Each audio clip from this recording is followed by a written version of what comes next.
कृत्यं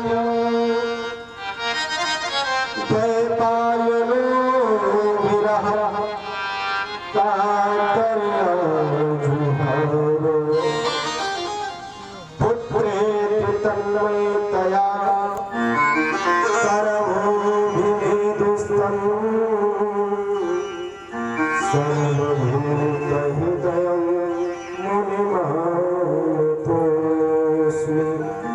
सर्वभूतहृदयं मुनिमानतोऽस्मि यं प्रभजन्ति मनुपेतमपेत कृत्यं द्वैपायनो विरह। विरह के साथ रुदन कर रहे नेत्र में अश्रु है। और व्यास जी महाराज अपने पुत्र को करुणता के साथ आवाज लगा रहे हैं, लेकिन वहाँ कौन किसका पुत्र है और कौन किसका पिता है? क्योंकि जो जगदीश्वर को प्राप्त करना चाहता है, पारब्रह्म परमेश्वर को प्राप्त करना चाहता है, उसके लिए माता पिता सर्वस्व बस नारायण ही हो जाते हैं। लेकिन इतने वर्षों के बाद जिसके घर में पुत्र उत्पन्न हुआ वह पिता कैसे नहीं चाहेगा कि हमारे घर में वह बालक हुए। मुझे तो मम्मी बनानी नहीं दे रही। अकथ प्रयास किया व्यास जी ने। वो सोच रहे हैं कि मोबाइल देखोगे। यहाँ तक व्यास तालाब के पास जल को भर रहे थे, लेकिन उस बालक को ना तो मोह से मतलब है, ना प्रपंच से मतलब है, ना ही कोई लज्जा। सामने से निकला 12 वर्ष का, गोपिकाओं ने कभी वह बालक गया है तब आप सबने लज्जा क्यों नहीं दिखाया, और जब मैं आया हूँ तो आप सब लज्जा दिखा रहे हैं। बालाओं ने उपदेश दिया व्यास जी को कि वो संसार से परे है, और जो संसार की माया से जो परे होता है उसके लिए क्या स्त्री, क्या पुरुष, क्या लज्जा, क्या ये संसार का सुख। व्यास जी को अनुभूति हो गया कि अभी ये बालक वापस आने वाला नहीं है। ये जिसको प्राप्त करना चाहता है, अब इसका मन उसी में अधिक लगाना पड़ेगा। अपने 4-5 शिष्यों को छोड़ दिया, जाओ और चतुश्लोकी भागवत का गान करो। चतुश्लोकी भागवत है क्या? श्री हरि के द्वारा 4 श्लोक में भागवत बताया गया। वह 4 श्लोक ब्रह्मा जी को प्राप्त हुआ। पारब्रह्म परमेश्वर लक्ष्मीपति विष्णु भगवान ने उस श्लोक मानस पुत्र नारद जी को दिया। नारद जी आज वही व्यास जी को प्रदान किए। पीढ़ी दर पीढ़ी परंपरागत उसका प्रचार प्रसार प्रारंभ हो गया, और व्यास जी ने उसी 4 श्लोक से 18,000 श्लोक का लेख किया। 4 श्लोक अपने शिष्यों को व्यास जी ने बताया कि जाकर के जहां जहां ये मेरा पुत्र भजन करने के लिए पहुंचे वहीं जाकर इसका गान करने लगे।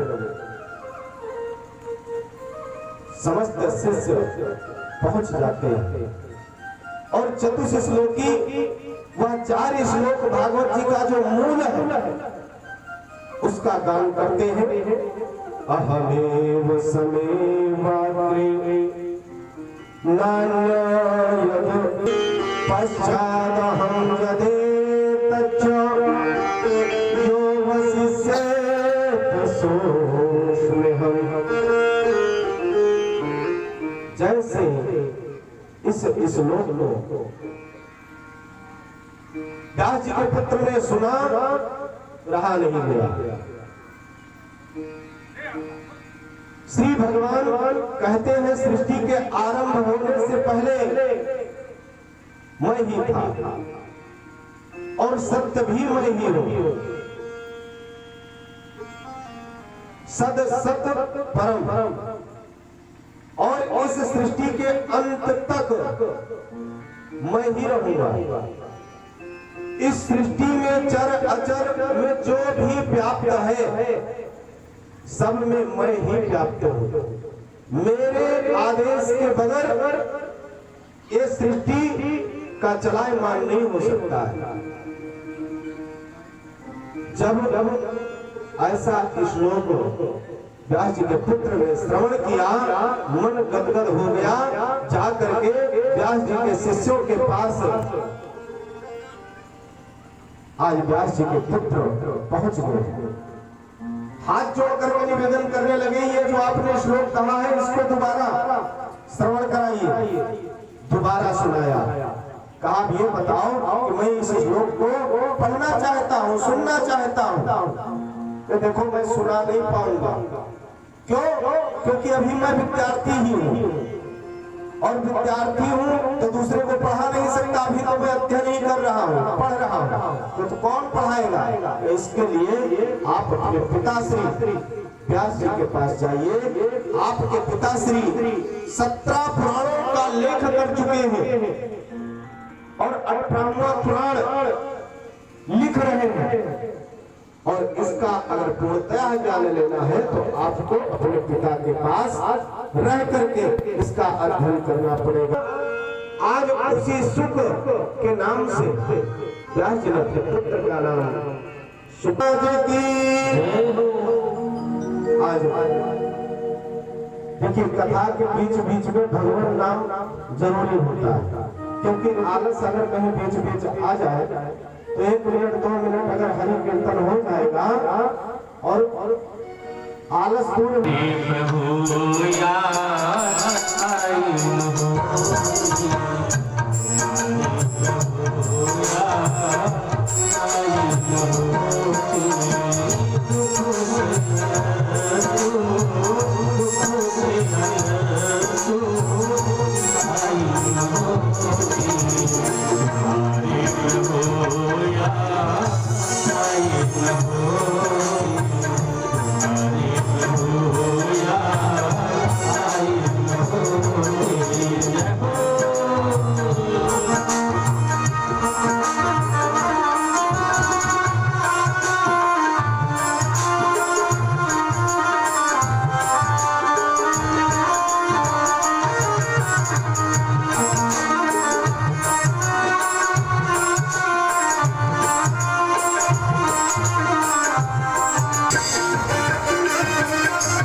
आई न होती तो तुम्हारी प्रभु मुझे याद आई न होती। मैं आपको भूल चुका था मेरे सामने।